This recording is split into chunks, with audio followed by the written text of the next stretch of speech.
என்னுடைய கடமை. நீங்கள் எப்போ வேணாலும் கல்லூரி சீட்டுக்காக அது அண்டர் கிராஜுவேட் படிக்கிறதா இருந்தாலும் சரி, பிஜி படிக்கிறதுனாலும் சரி, நீங்கள் எப்பொழுது வேண்டுமானாலும் என்னை அணுகுங்கள். ஒன்று. ரெண்டாவது, உங்கள் அம்மா அப்பாட்ட நீங்கள் சொல்லுங்கள், குப்பைகளை கொட்டும் பொழுது அல்லது நீங்கள் கூட உங்ககிட்ட கூட குப்பையை கொடுத்து அம்மா கொட்ட சொல்லுவாங்க. குப்பை தொட்டிக்குள் குப்பையை கொட்டும். அதில் இப்போ நாங்கள் ஒன்று பண்ணியிருக்கோம், மக்கும் குப்பை மக்காத குப்பைன்னு பிரித்து போட்டிங்கன்னா ரொம்ப சந்தோஷம். ஆனால் பிரிக்காமல் போட்டாலும் வருத்தம் இல்லை.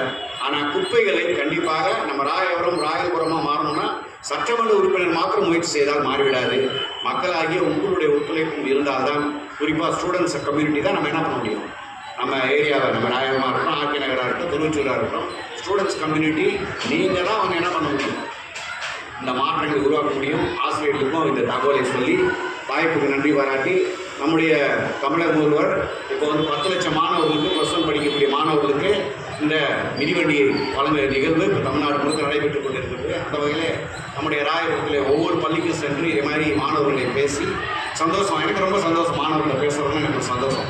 அது 20 பேர் இருக்காங்க, 2000 பேர் இருக்காங்களான்னு ஒரே ஒரு நபர் நான் சொல்கிறதை கேட்டு குப்பை தொட்டியில் கொட்டி விட்டால் கூட நான் சந்தோஷம் அடையக்கூடிய அந்த வகையில் உங்களை எல்லோரும் மீண்டும் ஒருவரை வாழ்த்தி, நீங்கள் கல்லூரிக்கு போகும்போது உங்களுக்கு 10 லட்சம் பேருக்கு கம்ப்யூட்டர் என்ன பண்ணுறாரு நம்முடைய முதலமைச்சர்.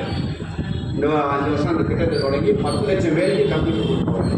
இப்படி மாணவர்கள் கல்லூரிக்கு வருவதற்காக, கல்லூரியில் சேர்வதற்காக பெண்களுக்கு 1000 ரூபாயும் ஆண் பிள்ளைகளுக்கு 1000 ரூபாயும் கொடுக்கக்கூடிய ஒரு தந்தையை போல அவர் செயல்பட்டு கொண்டிருக்கிறார்.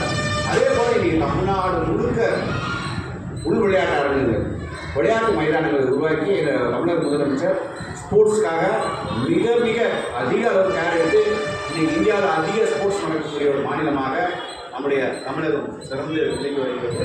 234 கோடியிலையும்